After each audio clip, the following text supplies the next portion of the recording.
देखो सबसे पहले हम ये देखेंगे कि प्रॉफिट और लॉस कैसे निकाला जाता है। मान लीजिए किसी शॉप पे आप काम कर रहे हैं ना, और टोटल आपको प्रॉफिट कैलकुलेट करना हो और उस प्रॉफिट को जो है अलग अलग लोगों में बांटना हो, ठीक ना। यहाँ हम 3-4 फार्मूले पढ़ेंगे। पहला तो ऐड कैसे किया जाता है, दूसरा प्रॉफिट कैसे निकाला जाता है, तीसरा प्रॉफिट परसेंट कैसे निकाला जाता है, ठीक ना, और तीसरा इक्वली कैसे डिस्ट्रीब्यूट किया जाता है। तो सबसे पहले हम क्या करेंगे, अपने हिसाब से कोई एक आंकड़ा इस प्रकार का बनाएंगे, ठीक है ना। सबसे पहले क्या करेंगे, अपने हिसाब से एक आंकड़ा बनाएंगे और इसमें हम क्या करेंगे, कुछ वस्तुओं का नाम लिखेंगे, उनकी कुछ परचेज प्राइस लिखेंगे और फिर उनके कुछ सेलिंग प्राइस निकलेंगे, ठीक है ना। और प्रॉफिट निकालने के लिए क्या करेंगे, हम इसमें से इसको घटा देंगे। क्या करेंगे, इसमें से इसको घटा देंगे। कैसे घटाएंगे, देखिए फार्मूला एक बार फिर से देख लीजिए आप लोग। इक्वल लिखेंगे, फिर सेलिंग प्राइस सेलेक्ट करेंगे, माइनस का चिन्ह लगा देंगे और परचेज प्राइस सेलेक्ट करेंगे और इंटर कर देंगे। तो 1000 आ गया, ठीक है ना। और इसको यहाँ नीचे तक ड्रैग कर देंगे, सबका जो है निकल जाएगा, ठीक है ना। तो प्रॉफिट कैसे निकाले समझ में आया। इसके लिए फार्मूला क्या है, selling price minus purchase price, ठीक है।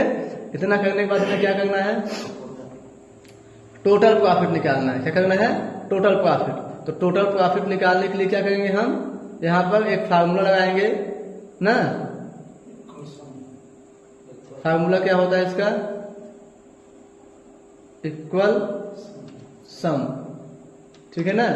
और उसके बाद जो जोड़ना है उसका टोटल हम रेंज को सेलेक्ट कर देते हैं और रेंज सेलेक्ट करने के बाद इंटर कर देंगे। तो टोटल कितना आ गया है,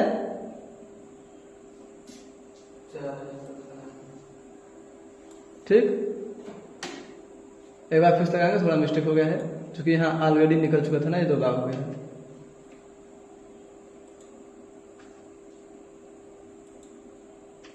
ठीक ना।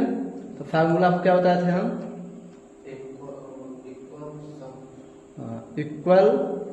इक्वल लगाएंगे, इक्वल सम, और हम प्रॉफिट का सारा रेंज सेलेक्ट कर देंगे। सेलेक्ट करते ही इंटर कर देंगे। तो टोटल प्रॉफिट हमारा कितना आ गया है, 20,000 आ गया, ठीक है ना। ऐसे आपको क्या करना हो, यदि आपको टोटल सेलिंग प्राइस निकालना हो तो क्या करेंगे, इक्वल और सम और पूरा सेलिंग प्राइस का रेंज सेलेक्ट कर देंगे और इंटर कर देंगे। तो टोटल सेलिंग प्राइस हमारा इतना आ जाएगा, ठीक है ना। इसी प्रकार से टोटल परचेज प्राइस निकालना हो तो इक्वल सम, ठीक, और टोटल परचेज को हम सिलेक्ट कर देंगे और क्या कर देंगे, इंटर कर देंगे, ठीक। और फिर यहाँ निकल जाएगा, ठीक ना। और ये अगर हमें यहाँ टोटल निकालना हो, देखिए ऑटोमेटिक आ गया, ठीक ना। यहाँ पे 20,250 क्यों आ गया, क्योंकि हमने ऊपर एक फार्मूला लगाया। फार्मूला एक बार लगाया जाता है, बाकी रिजल्ट आपको बार बार वो ऑटोमेटिक देता रहेगा, ठीक है ना। अब हमें क्या करना है, जैसे मान लेना है इस 20,500 को हमें 4 लोगों में बांटना है। एक को 20% देना है, एक को 30% देना है, एक को 15% देना है, एक को 35% देना है। सबसे पहले क्या करेंगे, हम इक्वल लिखेंगे। क्या करेंगे, हम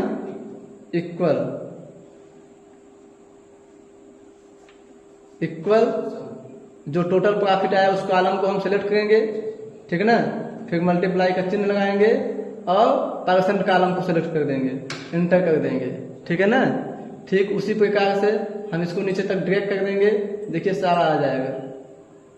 नहीं, ड्रैग करने में आपको फार्मूला लगाना पड़ेगा, ठीक है ना।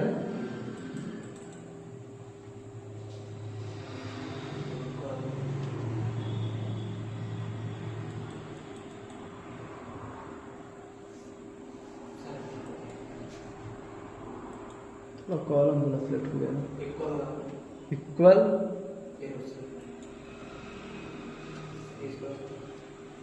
30% कॉलम को सिलेक्ट कर देंगे,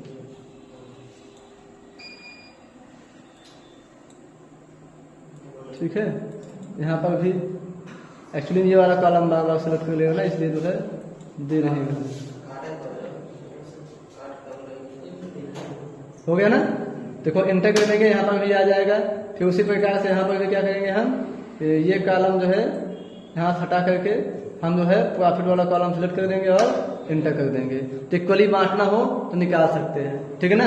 एक चीज और ध्यान देंगे, मान लेंगे कोई प्राइस है, इसका हमें 50% निकालना है, तो हमें क्या करना है, करना कुछ नहीं है, इक्वल लिखना है, जिसका निकालना हो वो कॉलम सेलेक्ट कर लेंगे यहाँ पर और फिर मल्टीप्लाई का चिन्ह लगा लेंगे, जितना परसेंट निकालना है उतना लिख देना है। जैसे 55 निकालना है, 55% लिख देना है और इंटर कर देना है, तो इसका 55% इतना आएगा। तो ठीक है, तो प्रॉफिट निकालना समझ गए ना, और कैसे बांटना है वो भी आप समझ गए।